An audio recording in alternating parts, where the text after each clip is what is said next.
Olá, o Ideias da Aldeia começa hoje cheio de dúvidas. Aliás, ideias tem acento ou não tem acento? O correto é acriano com E ou acriano com I? E você sabia que mini saia agora se escreve tudo junto? Pois é, eu estou falando da nova reforma ortográfica que entrou em vigor no início do ano. E para esclarecer essas e muitas outras dúvidas, eu converso com Marcos Brandão, que é mestre em Linguística Aplicada e Estudos da Linguagem pela PUC de São Paulo, é professor da UFAC e também diretor da Uninorte. Marcos, é um prazer recebê-lo no Ideias da Aldeia, que está cheio de dúvidas. Pois é, eu inauguro a primeira vez que eu venho ao Ideias da Aldeia, fico feliz por participar junto com você dessa conversa que tem mobilizado muito a sociedade brasileira e a sociedade lusófona, né? Que é a sociedade que fala a língua portuguesa. Porque existem muitas controvérsias, muitas questões de ordem políticas e de ordem cultural que estão envolvidas aí nesse processo de mudança ortográfica.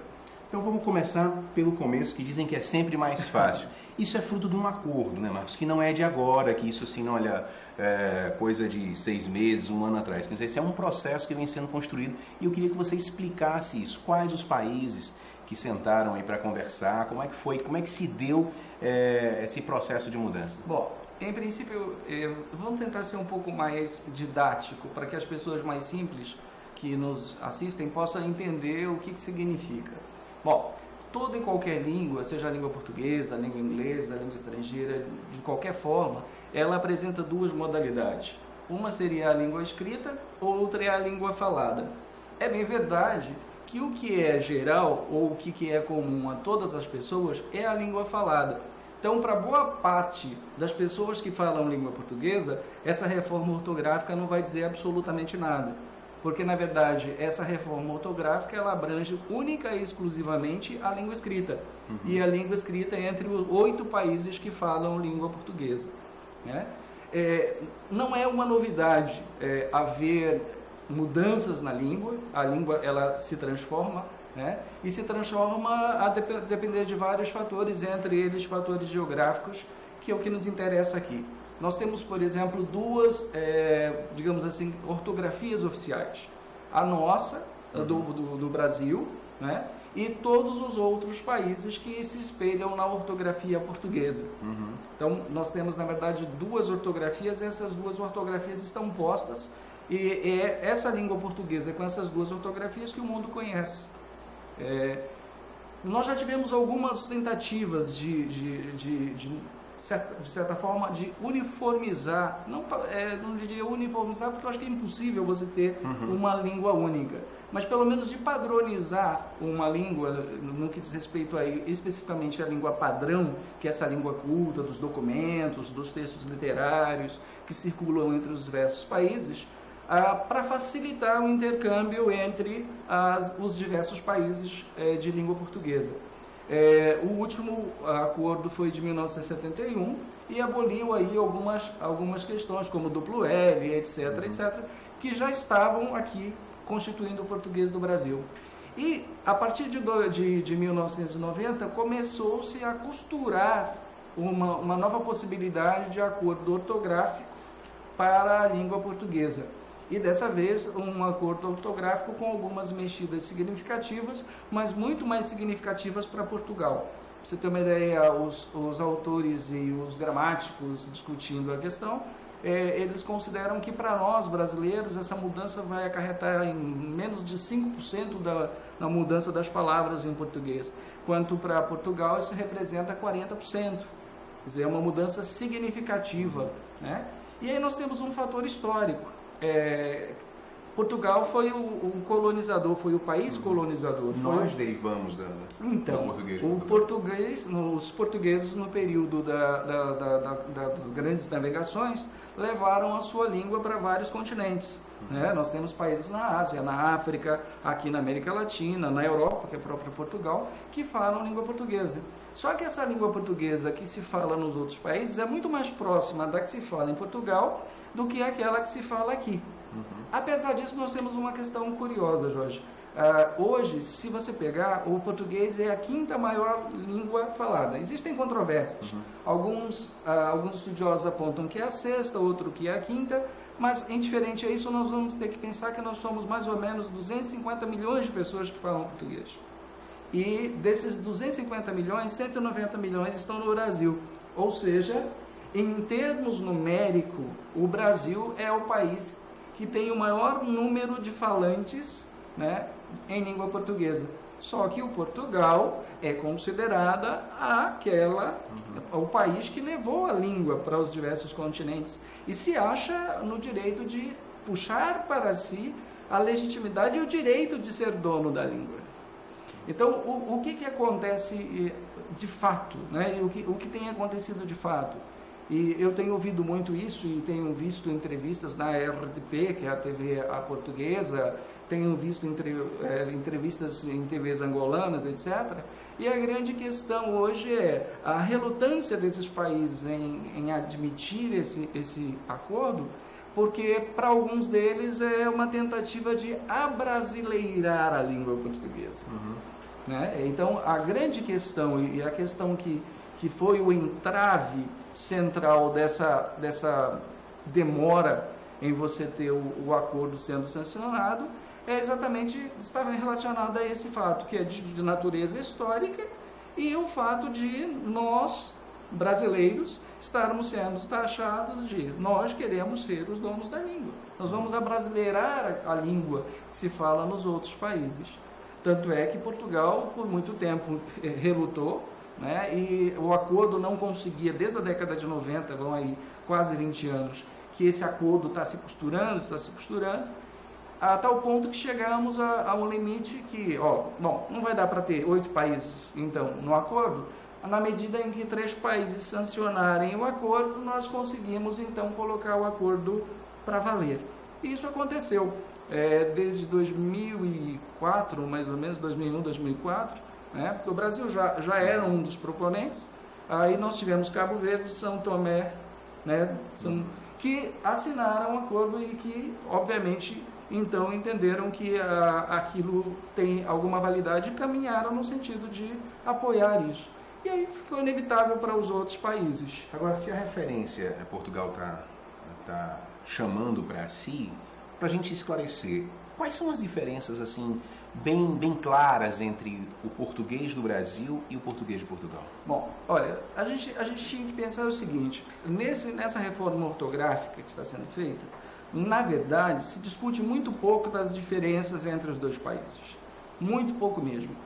Você discute muito mais a escrita de um conjunto ou outro de palavras, como, por exemplo, a palavra Egito, que tem um C em Portugal e que não tem para nós, ou a palavra fato, que tem um C para eles e para nós não tem, ou palavras como batismo, que para nós não tem o P mudo antes do T e para eles tem, né? Ou ainda a questão de grafia de uma vogal. Por exemplo, a palavra econômico para nós recebe acento circunflexo, para eles, como ela é produzida, né, aberta, econômico, recebe o acento agudo. Eu, por exemplo, seria Marco Antônio, daí eu teria o acento, não acento circunflexo no meu nome, sim um acento agudo. Então, as mudanças de escrita estão muito mais relacionadas a essas particularidades, além, obviamente, do uso de determinados sufixos, prefixos e da construção de palavras de uma forma geral. Bom, em tese, a mudança seria essa. Só que nós temos que lembrar porque, por exemplo, algumas palavras em Portugal, o C não é pronunciado, realmente mudo, ele pode ser extraído.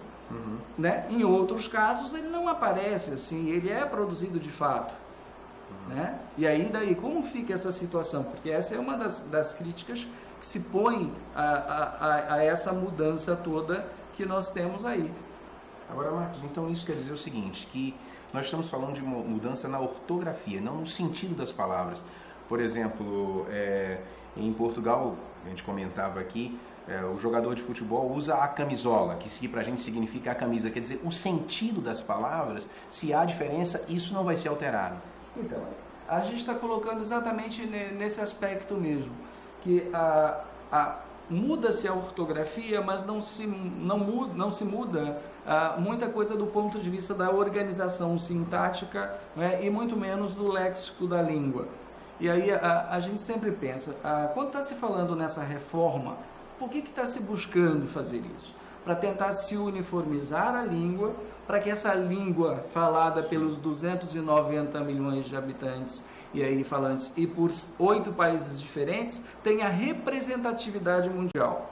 Então você pega um acordo da ONU, tem um documento que tem que sair em português de Portugal e tem que sair num português do Brasil. Né? E esse português de Portugal é o que vai para os outros países que também falam português. Então, por que essa necessidade? Né? Da mesma forma que você tem, por exemplo, que traduzir textos portugueses para o português do Brasil. Então, na verdade, essa mudança ela se dá exclusivamente na ortografia, ela não vai abranger essas questões de ordem sintática e de ordem lexical. Isso significa dizer que, apesar de eu mudar a escrita das palavras, eu vou continuar tendo muitas dificuldades de compreensão e de escrita dos textos, se eu for comparar o português falado no Brasil e o português falado em outros lugares. Isso não descarta o tradutor, por exemplo, né? Pois é, essa é a grande questão. O ideal era que não houvesse. Mas, gente, olha, enquanto linguista, nós temos posicionamentos diversos, nós e os gramáticos, né? Em alguns momentos, e os próprios escritores.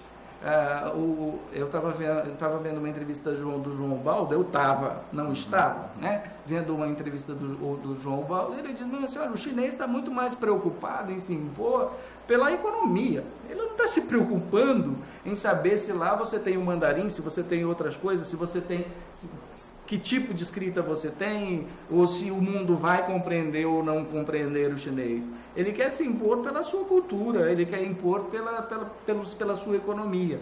Então, para nós, né, que falamos português, tudo bem, vamos lá. O que vai acontecer de fato com essa mudança? E aí eu tenho pessoas que defendem essa mudança e outras que são contrárias. Enquanto linguista, eu vou dizer para você que é impossível você frear as mudanças da língua, né?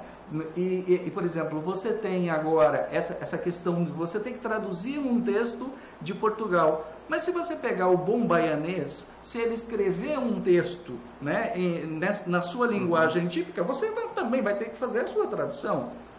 Quer dizer, então a mudança, a transformação é natural. O que talvez a gente possa pensar e possa usar é que hoje nós vivemos numa aldeia global, né? E aí o que de certa forma vai e pode acontecer é nós colocarmos essas pessoas interagindo muito mais diretamente, mesmo que ainda no universo virtual.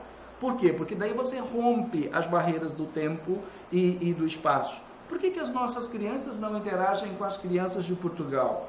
Por que os nossos escritores não interagem com os escritores de Portugal e vice-versa? Eu estou falando Portugal, né, porque a grande questão central gira Brasil-Portugal, ou os demais países da África, demais países de língua portuguesa e Portugal. Né? Eu acho que com essa perspectiva de aproximação cultural é que eu acho que a gente tende a ter, acho que, maior compreensão, uma maior interação, e aí sim a gente consiga, de certa forma, dar uma legitimidade para a nossa língua.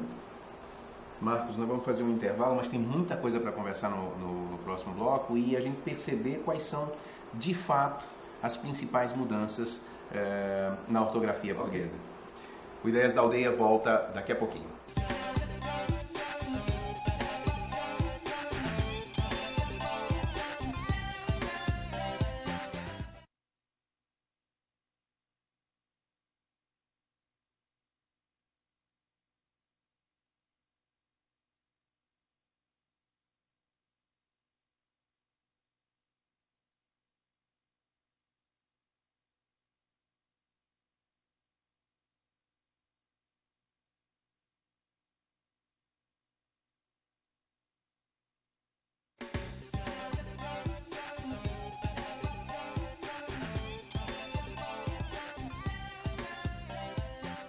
O Ideias da Aldeia está de volta, o programa que hoje está sendo gravado aqui na Universidade Uninorte. Eu estou conversando com o professor Marcos Brandão sobre a reforma ortográfica na língua portuguesa. E você pode mandar sugestão para o programa através do nosso endereço eletrônico, que é o ideiasdaaldeia@ac.gov.br.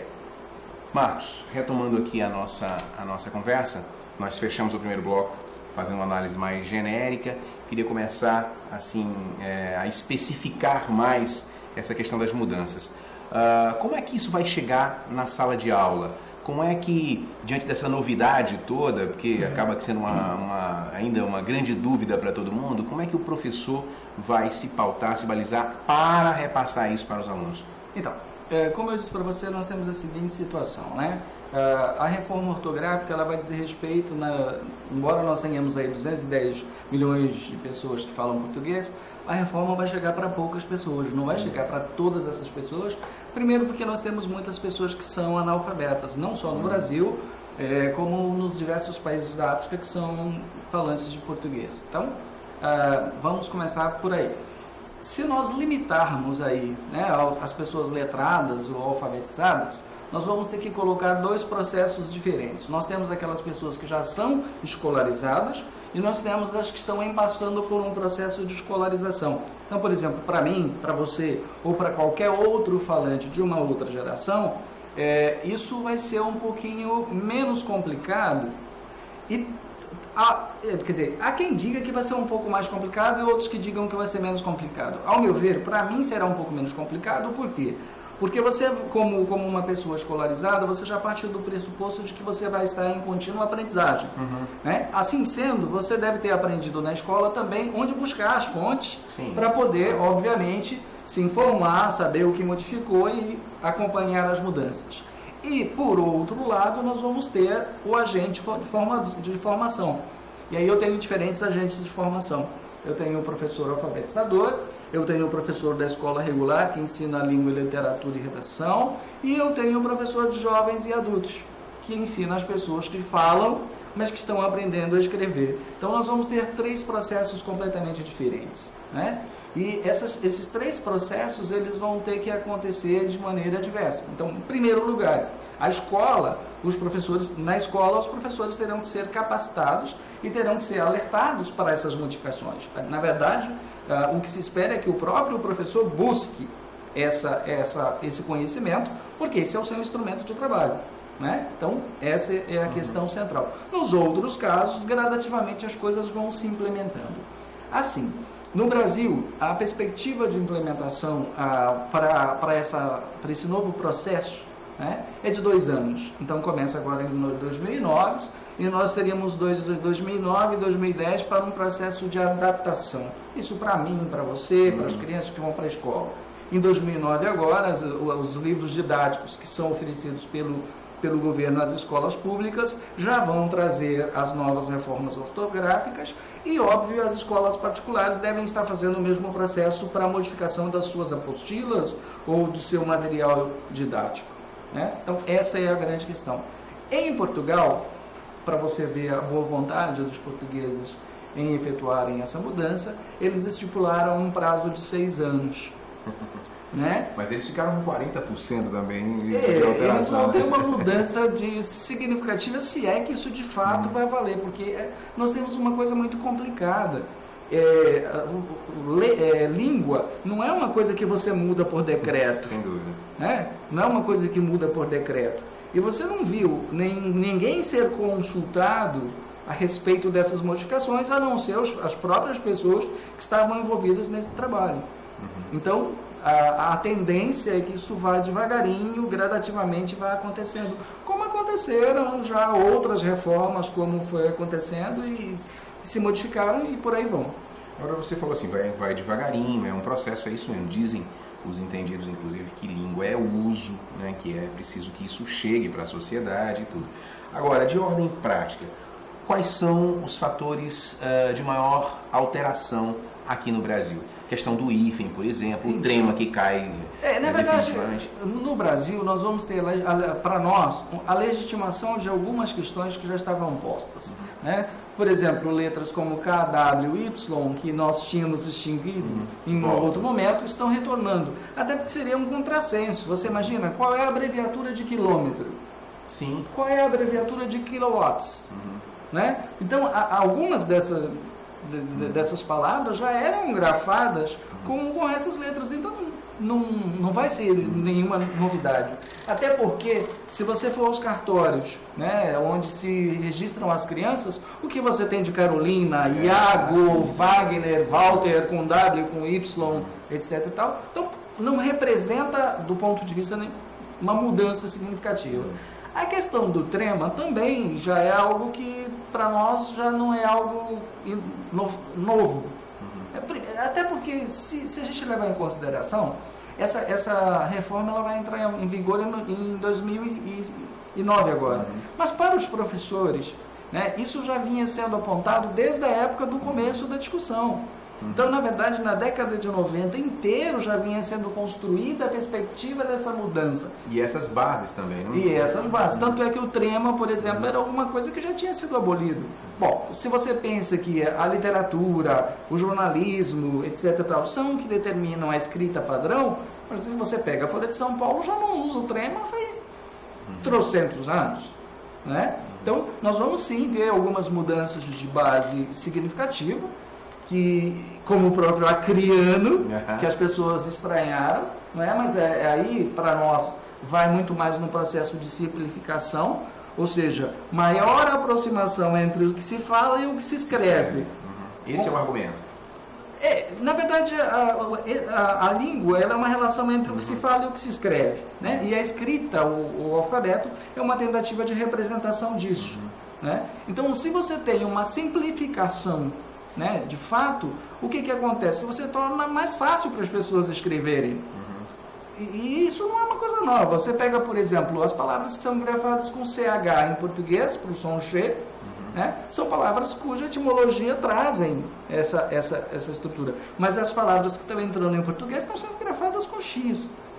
Não é muito mais fácil para as pessoas utilizarem? Com certeza é. Agora, nós temos muitos problemas, assim, do ponto de vista da discussão, de questões controversas, como, por exemplo, alguns acentos diferenciais.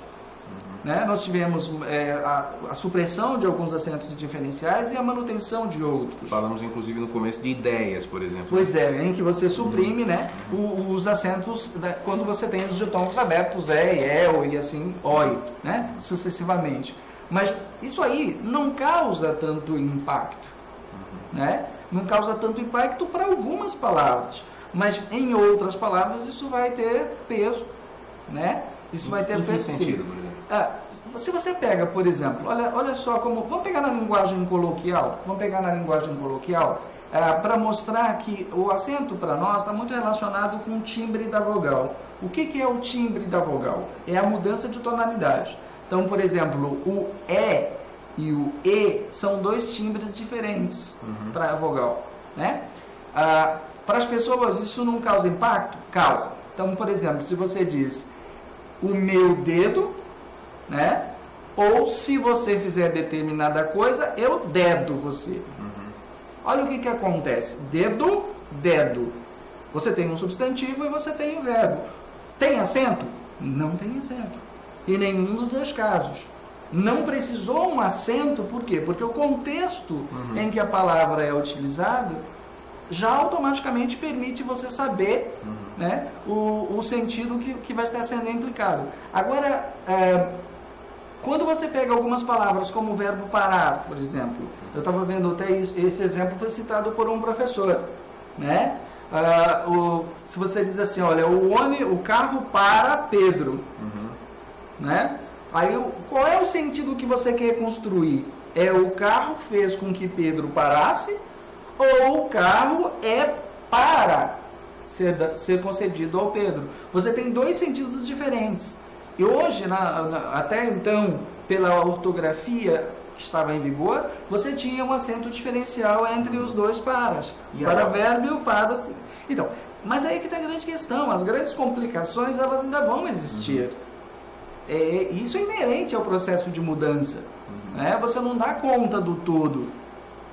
Alguma alternativa vai ser buscada, até mesmo do ponto de vista do uso pelo falante, para substituir e evitar essas questões de ambiguidade sintática e semântica. Né? Então, você tem esses acentos diferenciais que foram suprimidos, mas o pôde e o pode não foi suprimido. Não foi. Você tem o verbo poder, né? Aí ele disse, ele pôde, ele pode. Pode não tem acento, mas o pôde tem acento circunflexo. Mas se você foi bom acriano como eu, agora eu sou cidadão acriano desde dezembro, né? A gente olha para as pessoas e diz, eu não gosto de fulano não, ele é muito pôde. Né? É o pôde, que também não tem acento, mas que não é o verbo e que virou aqui adjetivo qualificador. E o hífen? Então, aí eu sempre digo para as pessoas assim, olha, as pessoas acreditam que professor de português tem que saber de tudo, né? Professor de português tem que ser dicionário e tem que ser gramática. Eu acho que o professor de português, assim como qualquer professor, ele tem que saber ensinar as pessoas onde é que elas buscam as fontes, né? Então, assim, nós vamos ter mudanças, sim, significativas do ponto de vista da disposição do hífen, né? Palavras começadas com H continuam tendo hífen, enquanto outras já não vão ter mais. Por exemplo, palavras terminadas em R e começadas com uma outra vogal, que vão ganhar a duplo R como interrelação, por exemplo, e assim sucessivamente. Então, nós vamos ter, sim, mudanças. Mas, cá para nós, né? O hífen sempre foi um pé no nosso joelho. Sempre. Não foi o seu? Foi. Não foi, Você sabe? É uma herança que nós temos, né? E é uma herança que nós vamos carregar, até quem sabe que na próxima ortografia isso seja suprimido. Assim, é um pé no joelho, é verdade. Mas tem regra, quer dizer, as pessoas, porque a ideia do aluno, eu fui aluno, você também foi, a gente se baseia muito assim, tá? Então, como é que eu clareio isso a partir de uma fórmula, né? Você tem princípios que regem o uso do hífen. Aí é pegar o novo código e pegar, por exemplo, palavras que sejam compostas em que você vai ter o segundo elemento começado com H, tem hífen. Então, você tem princípios lógicos que regem o funcionamento dessa disposição do hífen. Eu espero que, assim, sinceramente, nós caminhemos para uma simplificação cada vez maior, até porque a grande queixa dos nossos alunos e a grande frustração dos nossos alunos é que eles terminam a vida deles escolar, eles terminam sua vida enquanto sujeitos e dizem, eu não aprendi português. E aprender português não é simplesmente aprender esse conjunto de regras, botar hífen e tirar hífen. Aprender português é saber se expressar em português, é saber se comunicar nas diversas situações de interação, né? É poder criar e compreender sentidos. Isso não depende única e exclusivamente do conjunto de regras. Né? Então, eu até peço encarecidamente que os professores de português levem em consideração, sim, as novas reformas ortográficas, mas jamais deixem de compreender que o grande propósito da língua é o uso. Seja ela escrita, seja ela falada, o grande propósito é o uso. E assim, para nós, né, eu acho que a reforma ortográfica é bem-vinda e tudo mais, mas nós queremos mesmo uma reforma significativa no processo de construção de identidade do sujeito enquanto sujeito falante e escritor de uma língua. Isso eu queria te perguntar, exatamente para fechar o nosso papo. Diante de tudo isso, há um certo, inclusive, temor, né, em relação a essas coisas. Não diz, isso não vai pegar, ou mesmo aqueles que dizem, eu não vou nem me preocupar com isso porque eu não vou usar, enfim. Como se portar nesse momento? Porque está em voga a fala, né? Não sei nem se esse processo tem fim, quer dizer, é uma construção, já tivemos várias reformas, talvez tenhamos outras e tal. Como se portar nessa situação? De maneira comum, considerando o cidadão mais simples, os acadêmicos, enfim, como se portar diante disso? É exatamente o que eu busco ensinar, o que eu busco trabalhar com os meus alunos na academia, né? O que eu sempre digo para as pessoas: você usa a língua como você usa uma roupa. Você não vai para a missa de biquíni e não vai vestido de noivo para a praia, né? Você obviamente usa a vestimenta, as indumentárias, todos os outros elementos de acordo com a situação e de acordo com aquilo que é preciso você fazer. A língua é assim. A língua é sua marca de identidade, ela tem a relação direta com você, mas ela também é o elemento que permite com que você tenha acesso a bens culturais, tenha acesso a conhecimentos e participe ativamente de situações de interação formais. Então, isso é fundamental. Quer ver um exemplo? Me doeu uma vez, quando eu estava vendo, eu sempre digo isso para os meus alunos, para eles entenderem a grande questão que envolve a língua, que é o elemento mais, não só de significação, mas o elemento ideológico. Por exemplo, eu estava assistindo uma aula de estágio, acompanhando, fazendo estágio supervisionado, sou num município pobre do interior, acho que eu conheci praticamente todos os municípios do Acre pela UFAC como professor. E aí, numa determinada escola, numa situação, uma criança virou para a professora e disse: professora, deixa eu ir para a casinha? Aí a professora veio para ela e disse: mas o quê? Você quer ir ao banheiro? Você quer ir ao banheiro? Eu não disse que é banheiro. E olha só, você tem duas coisas: casinha e banheiro. Uhum. Casinha, para nós, você pode fazer várias leituras. Uhum. Casinha pode ser casinha de boneca, que é uma casa pequena, que a criança brinca, mas nesse contexto em particular, casinha é onde a pessoa faz suas necessidades. E olha o que acontece. A criança na sua casa vai na casinha, na escola ela vai ao banheiro. Só que ela vai ao banheiro, mas ela usa a casinha. Ela bota os seus pezinhos, fica de cócora em cima, não dá descarga, faz tudo aquilo que ela faz na casinha. A mesma língua, duas culturas, palavras completamente distintas do ponto de vista do significado. Isso é tão relevante para o professor e tão mais importante para ele entender, né, qual é o grande papel dele, do que massacrar a criança, 11, 12, 13 anos na escola, simplesmente fazendo com que ela decore regras. Regras. Eu tenho um livro de gramática. Eu ensino a criança que quando ela tiver a dificuldade, ela vai lá buscar.